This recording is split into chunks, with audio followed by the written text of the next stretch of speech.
Well, thank you very much, everybody, and I'm delighted to be hosting this group of really distinguished people and leaders. Few leaders can even compete with the people around this table. They're from Central Asia, and it's a magnificent part of the world. It's also a strong part. It's a tough part, and there's nobody tougher or smarter than the people we have gathered tonight. I'd like to thank Vice President J.D. Vance and Secretary Rubio, Secretary Bessent, Special Envoy Steve Witkoff, Ambassador Sergio Gore, going to India very shortly. Congratulations, Sergio. And Rick Grinnell, who's always done a fantastic job. Thank you, Rick, very much. And Senators Jim Risch and Steve Daines for being here. We have some other people coming in a little while. Very distinguished people. I've just completed a series of outstanding bilateral meetings with these leaders in the Oval Office to discuss our ties with this very important part of the universe. We're strengthening our economic partnerships, improving our security cooperation, and expanding our overall bonds. A tremendous amounts of trade was done just in the last little while. Lots of great products, military products and otherwise, are being bought from the United States. We make the best military equipment by far in the world, and they understood it, really have understood it for a while, ever since I've been in office, where we rebuilt completely our military. I want to thank all of the leaders for being here and for their dedication to a strong relationship with the USA. The nations of Central Asia, known as the C5, sit at the historical and geographic crossroads of the world. These nations were once home to the ancient Silk Road connecting east and west. Great history, tremendous, beautiful history. Today, their location in the heart of Eurasia gives them incredible importance and unbelievable potential. Sadly, previous American presidents neglected this region completely. It's an unbelievable region, and by the way, it happens to be an extremely wealthy region, too. But we are fixing that mistake, and I'm committed to making America's partnership with each of these countries stronger than ever before. And I've had a relationship long before this. We've had a great relationship with some of the leaders sitting at the table, and I understand the importance of this region. One of the most important regions. A lot of people don't know that or didn't know that. One of the key items on our agenda is critical minerals. In recent weeks, my administration has strengthened American economic security by forging agreements with allies and friends across the world to broaden our critical mineral supply chains. We had a great relationship and a great meeting with President Xi of China. And we went also, as you know, our new and fantastic Prime Minister of Japan. If you take a look, what we've done is pretty amazing. We were with the President of South Korea. We went to Malaysia and lots of other places, and had a lot of meetings while in South Korea, and I think it was a tremendous period of time. We took in at least $2 trillion pouring into our country. There's never been anything like it. We have almost $18 trillion of investment, and by the time we finish out our first year, we probably will have about 20 or 21 trillion, with a T, trillion dollars of investment, and there's never been anything like that in the history of the world, not just the United States. This is really the world we're talking about, nor has anything been close.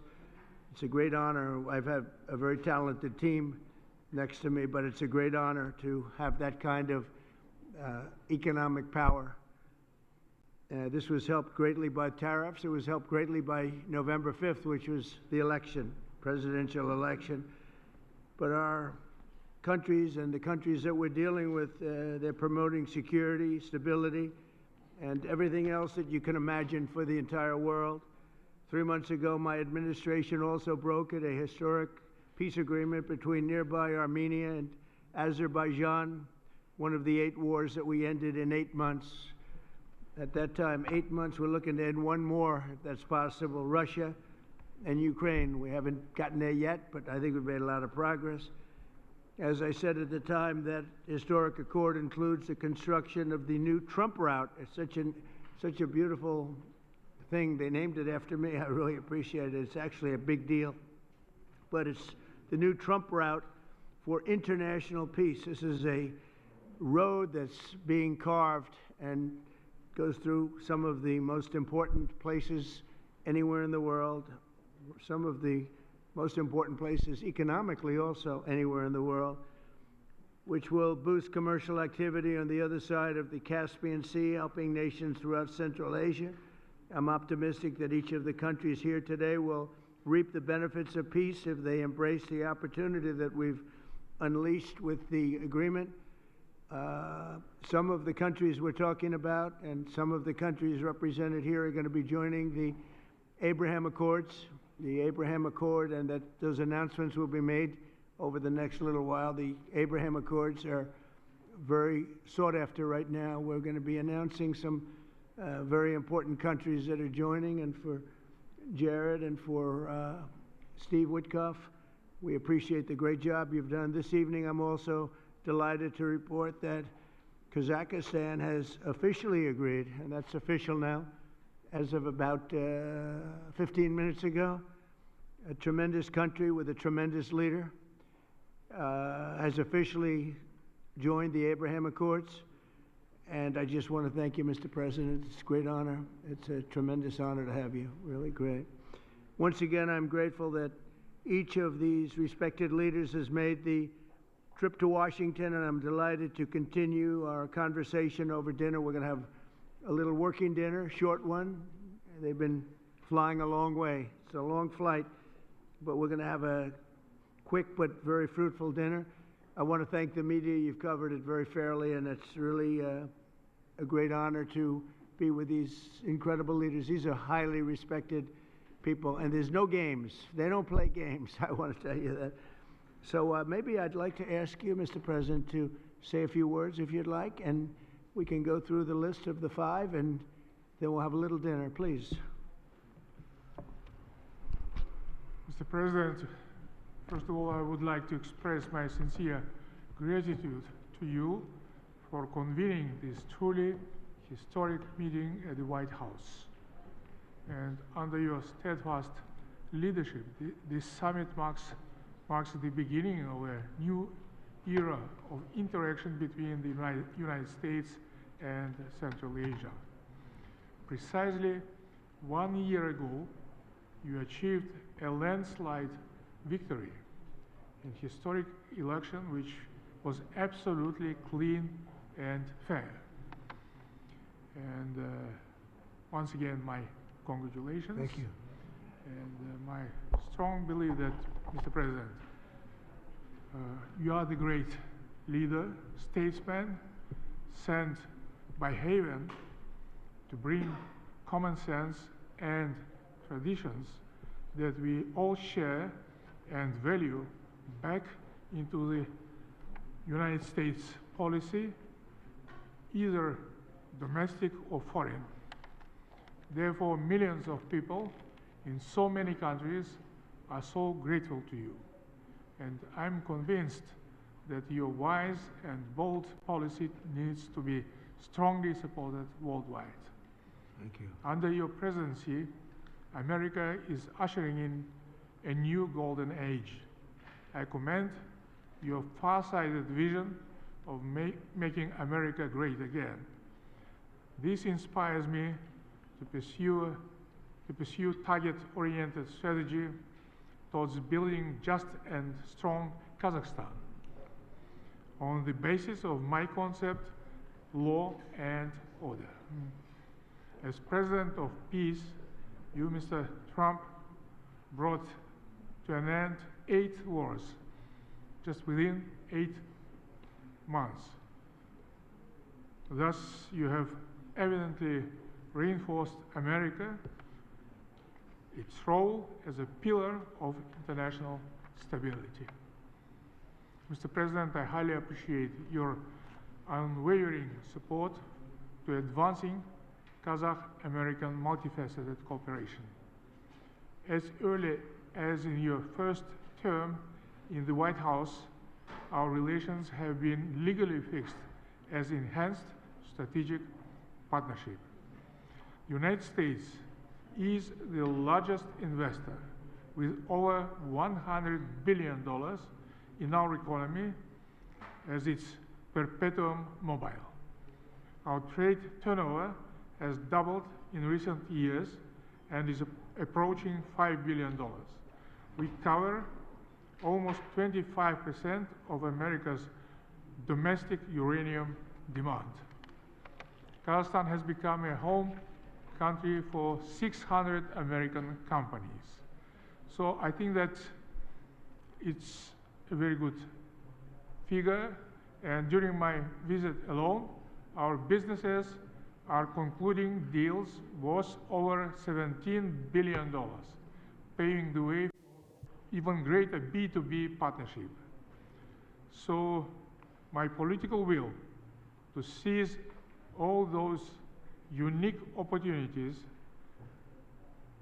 and this will is firm, is irreversible, and I will keep all important issues under my personal attention. I have no doubts that we have very bright future as it comes to our bilateral cooperation. Thank you, Mr. Thank you, Mr. President. Great job, too. Thank you very much. Please.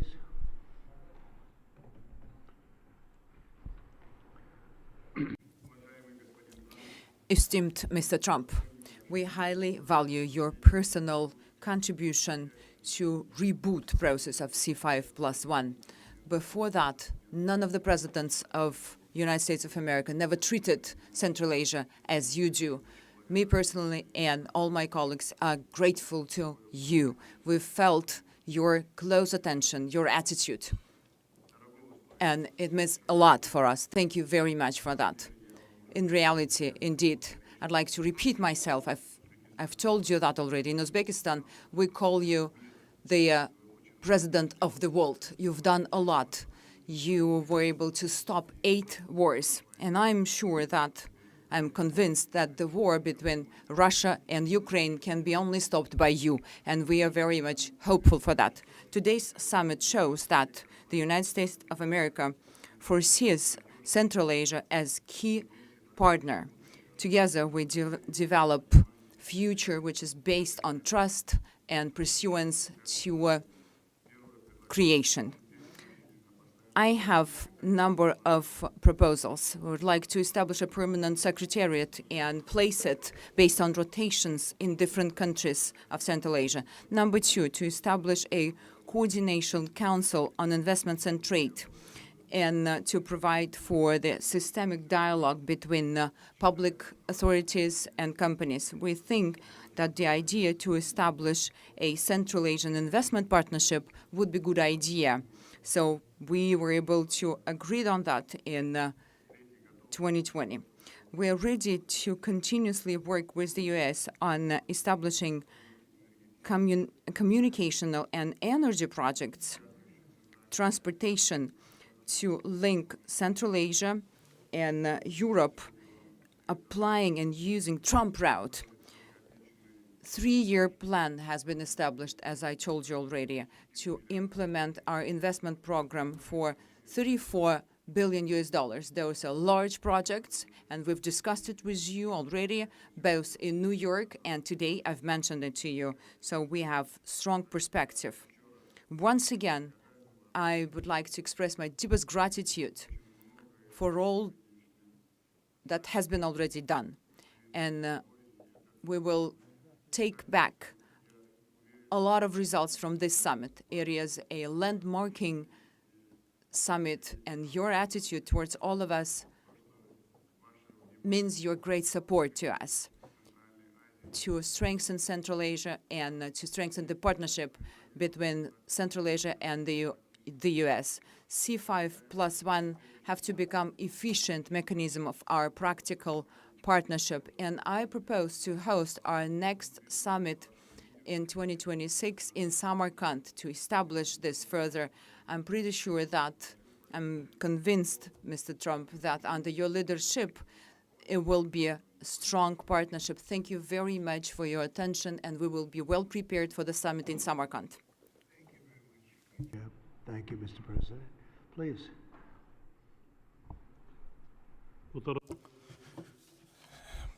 President Donald Trump, I thank you very much for your invitation to participate in today's very important high-level commemorative meeting in the format of C5+1.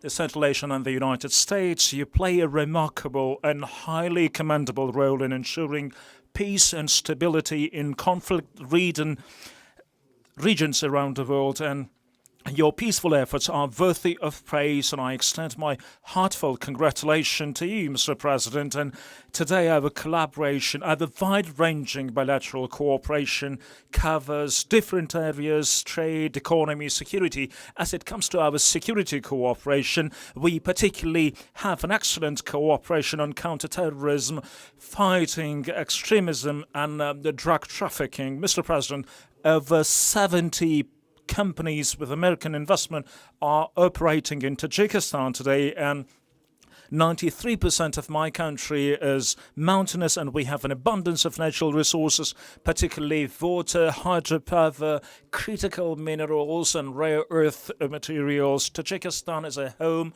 for 13,000 glaciers, and approximately 60% of Central Asian water resources originate in Tajikistan, and our country is rich in strategically important minerals, including rare earth minerals and critical materials.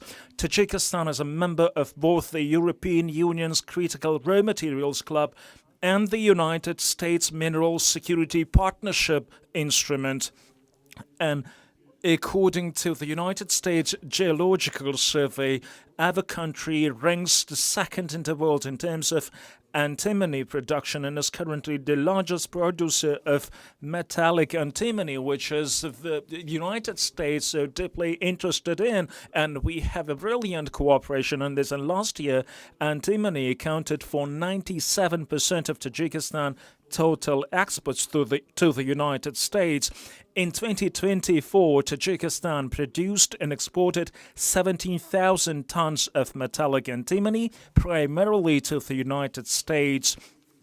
And the activities of ANZOB, joint venture in ANZOB metallurgical company in Tajikistan with American investment by Kassym, American company, exemplify our strong and long-enduring collaboration. However, there are still many opportunities in terms of trade and investment, and we are interested in expanding economic and trade cooperation between our countries. So there is a good opportunity to cooperate in creating new generation of sustainable artificial intelligence data centers. And since we have a brilliant cooperation between our air companies, and since 2008, Tajikistan Soman Air Company had purchased 8 mid-sized Boeing aircraft with a total volume of $440 million, and this company is expected to receive 2 more modern Boeing 737 MAX 8 aircraft next year, and the total commercial package of Boeing with the Soman Air exceeds $3 billion.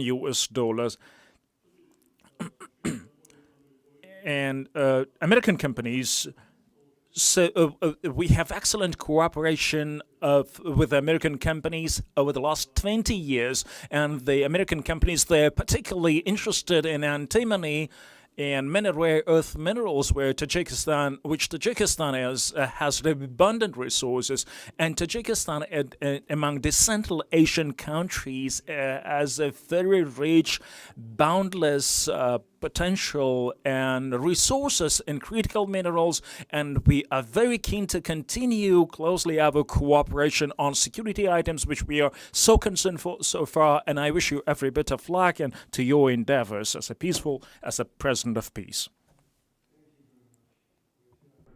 Please.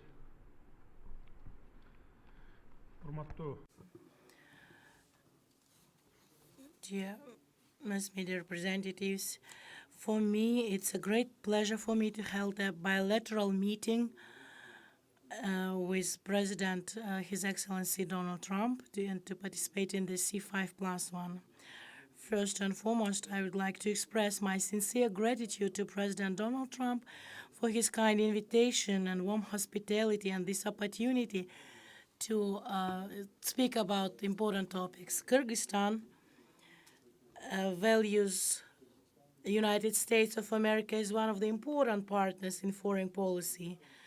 During our bilateral meeting, we discussed some actual topics of the Kyrgyz-US relations, as well as the strengthening cooperation between the Central Asian countries. With regard to Kyrgyz-American relations, I would like to emphasize 4 main areas: economy and investment, including tourism, hydropower development, digital economy, artificial intelligence, and information technology, ensuring peace and security and stability. In this context, I wish to highlight the significant contribution made by President Donald Trump to strengthening global stability and to ending conflicts in different parts of the world. When I started my office of the president, I identified the main priority as resolve border issues with our neighboring states in the spirit of good neighborhoodness. Today, after 5 years, I am pleased to note that together with my counterparts, we have successfully achieved this goal, most importantly through peaceful means. As a result, the role of Central Asia in global politics has grown substantially, and major powers have shown increasing interest in cooperation with the region. The C5+1 format has become an important platform for advancing political dialogue, and I'm very glad about that. I would like to express my special appreciation to Your Excellency President Donald Trump for initiating and hosting today's summit, and we really feel warm hospitality. We highly value this step and regard it as a demonstration of the United States' goodwill and commitment towards Central Asia and friendship. I am confident that our joint efforts will lead to concrete, mutually beneficial outcomes for both nations and people. Thank you very much for your attention. Thank you very much. Thank you very much. Please.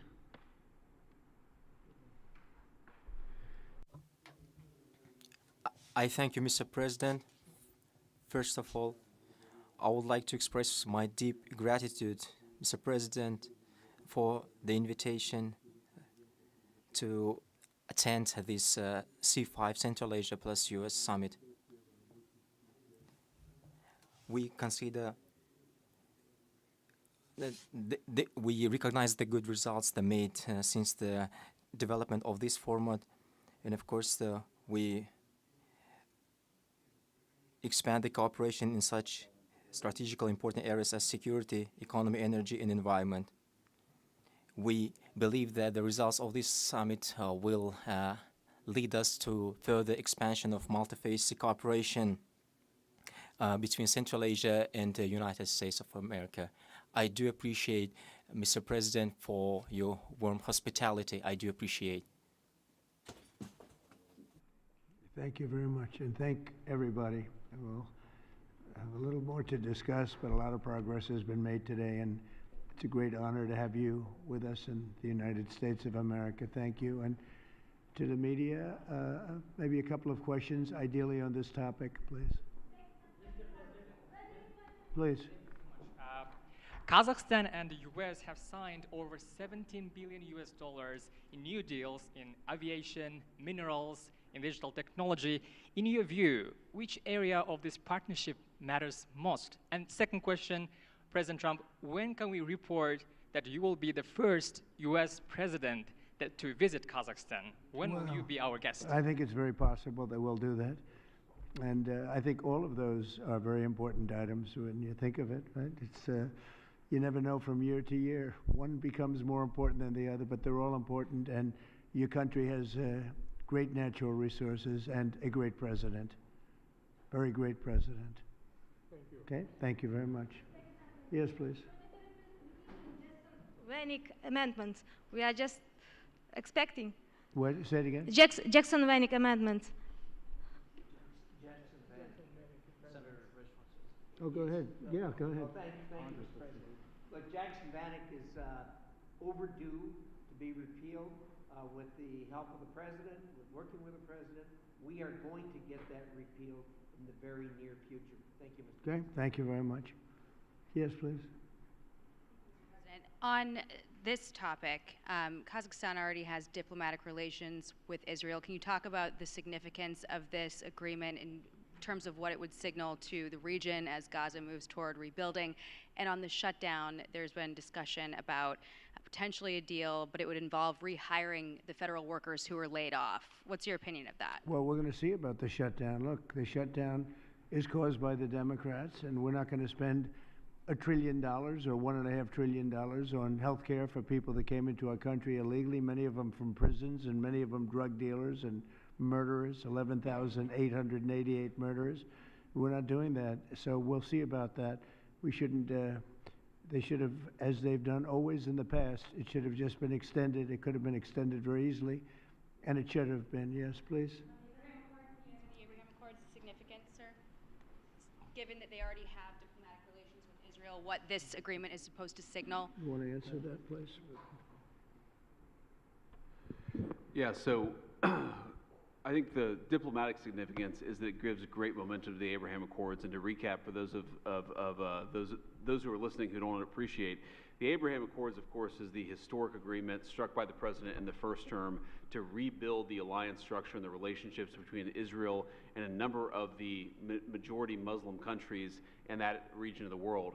What the president has done is actually signaled that the momentum of the Abraham Accords is alive and well in the second administration. I think it's not just going to be Kazakhstan, but also a number of other countries that join in the months to come. So it's a great signal, a great act of friendship, and a great sign that the Abraham Accords is alive and well. Marco? I think that's the wrong way to analyze it. There's a lot of countries that have diplomatic relations with one another. The Abraham Accords is a partnership. It's an enhanced relationship beyond just diplomatic relations and having embassies in each other's capitals.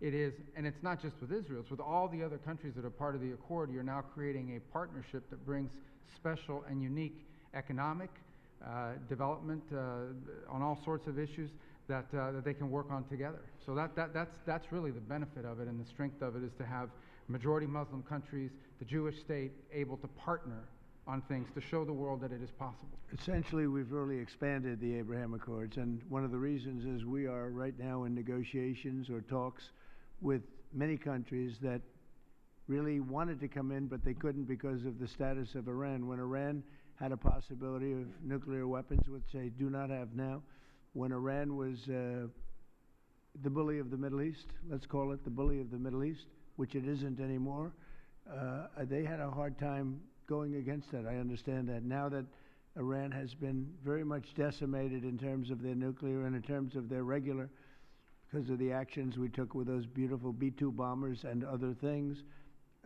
people really want to come in. And so we are in very active discussions with the more traditional potential members of the Abraham Accords. The four originals are phenomenal, and they're doing really well. They're making a lot of money with trade and other things being in the Abraham Accords, and we're expanding it a little bit. When a few of these countries come in, that's a great expansion, and these are very substantial countries. So we consider that a great honor. It was brought to our attention that they wanted to do that, and we think that's great. So it's really an expansion of the Abraham Accords, okay? Hi, Mr. Yeah, please, President. go ahead. Yes, thank you so much for your time, sir, on these important issues. I wanted to hear if you have an update on the Russian oil sanctions. We're seeing reports that the exports are way down. So how do you think that could affect the war in Ukraine, the United States' interests, and your partners here tonight, too? Well, I can say that the exports from Russia are way down. We just like to see an end to the war. We'd love to see an end to that war. So many people are being killed. A lot of Russian soldiers are being killed. So we think at some point they're going to get very smart and they're going to do that. So, yeah, the Russian exports are substantially down. What is your Trump doctrine on foreign policy, is in particular related to South and Central Asia and China? Well, look, we had a tremendous meeting, as you know, with President Xi in China, and my doctrine would be denuclearization, because we have enough nuclear. We're number one, Russia's number two, China's number three, way behind, but they'll be even in 4 or 5 years. They're, working overtime on nuclear weapons. I think that denuclearization would be a great thing. We could blow up the world 150 times. There's no need for this. So I really think we're going to have, I've spoken to President Putin about it. I've spoken to President Xi about it. and everybody would like to spend all of that money on other things, people that really, things that can benefit people now. So I think something like that could happen, the denuclearization. It's really, I want peace through strength, but we want peace all over the world, and we're very close to getting it. We had a lot of wars raging that people didn't know about. Now they're not raging anymore. We have one left, and we're going to hopefully get that taken care of. Yes, sir, go ahead. Mr. President, do you have an update on how soon that international stability force may be on the ground in Gaza? Very soon. It's going to be very soon. And Gaza's working out very well. And you haven't been hearing too much about problems. And I'll tell you, we've had countries that have volunteered. If there's a problem with Hamas, as an example, or a problem with anything, but they volunteered to, on a single basis, go in and take care of it. We have very powerful countries in this coalition. And it's not, this is because I've heard some of the press saying, well, it's a very tentative, or it's not tentative. This is a very strong peace. This is peace in the Middle East. Hamas is a very small part of it, very, very small part. And if they don't do as they said, if they don't behave, then they've got themselves a big problem, a really big problem like they've never had. But so far, it seems to be working out very well. But that's a very small part of what we're talking about. That's a part of Gaza. You're going to have a very, I think we can say, Marco, we have a very strong peace. This is a strong peace. We have many countries involved in the Middle East. Essentially, these countries are all involved. They want to see peace in the Middle East. And Marco, what would you say about that? No, I think that's right, Mr. President, and you deserve a tremendous amount of credit for making that possible. And now I think the only reason why it's going to continue to happen is because of the President's role in this. So there's work being done at the United Nations now to come up with a resolution that creates the framework internationally so that these countries who are all volunteering, as you know, Mr. President, to be a part of the stabilization force can come aboard. But they need this UN mandate in order to be able to do it. And we've made a lot of progress over the last few days. And Jared Kushner and Steve Woodcock have been working very hard on that, and today was a good day on that front. Okay. Yeah, go ahead, please. Fox. Will you discuss the Abraham Accords when you meet with the president of Syria? Well, we're going to meet, and I think he's doing a very good job. It's a tough neighborhood, and he's a tough guy, but I got along with him very well, and a lot of progress has been made with Syria.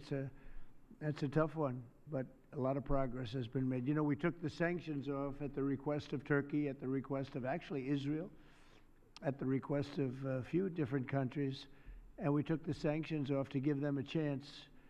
And frankly, Iran has been asking if the sanctions could be lifted. Iran has got very heavy U.S. sanctions, and it makes it really hard for them to do what they'd like to be able to do. And I'm open to hearing that, and we'll see what happens, but I would be open to it. But we did take the sanctions off Syria in order to give them a fighting shot. And I think so far I think he's doing a very good job so far. Fox? Thank you, Mr. President. A federal judge said tonight that the administration has to fully fund SNAP. It's the latest in the back and forth, and the Justice Department said they're going to appeal it. What's your message to folks as they work this out in the courts and in Congress as we're heading into Thanksgiving? You want to go with that? Yeah, look, Jackie, it's an absurd ruling because you have a federal judge effectively telling us what we have to do in the midst of a Democrat government shutdown, which what we'd like to do is for the Democrats to open up the government. Of course, then we can fund SNAP, and we can also do a lot of other good things for the American people. But in the midst of a shutdown, we can't have a federal court telling the president how he has to triage the situation. We're trying to keep as much turned on.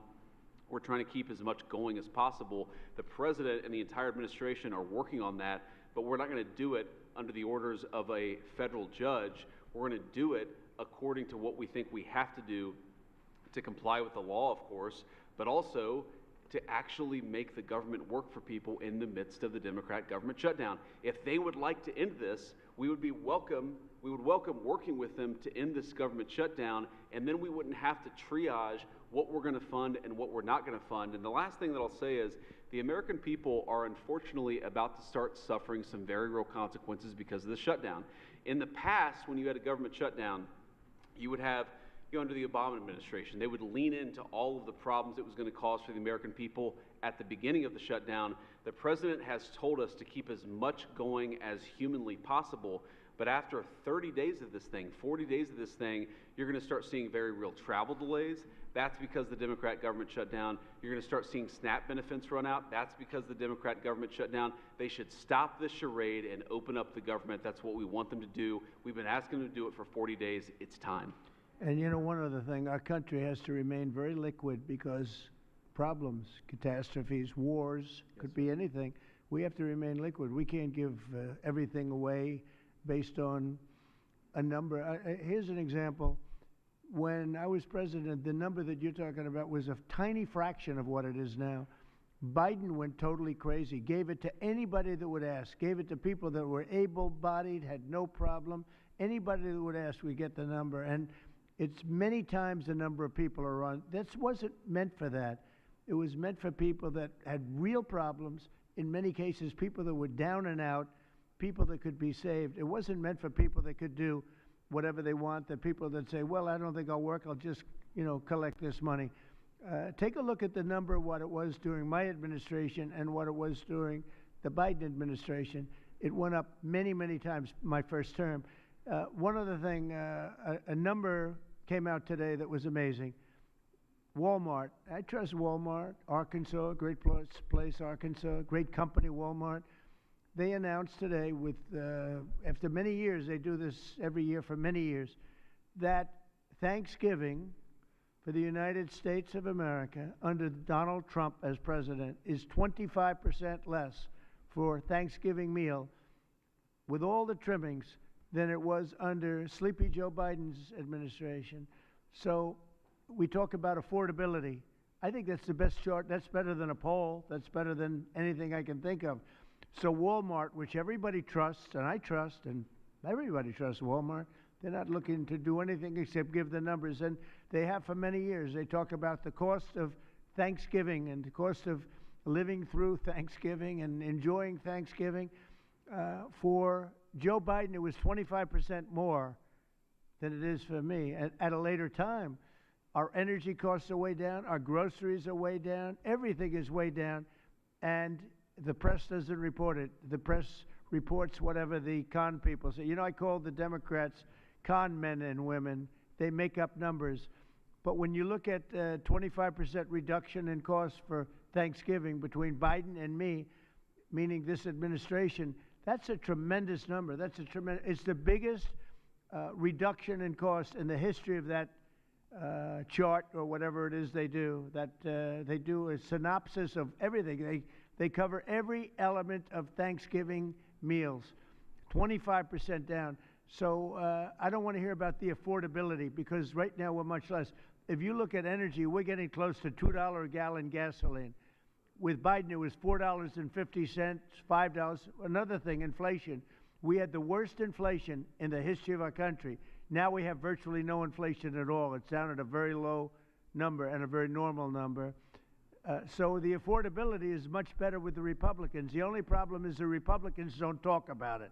And Republicans should start talking about it and use their heads because we have great numbers. We have and they're going to only get better.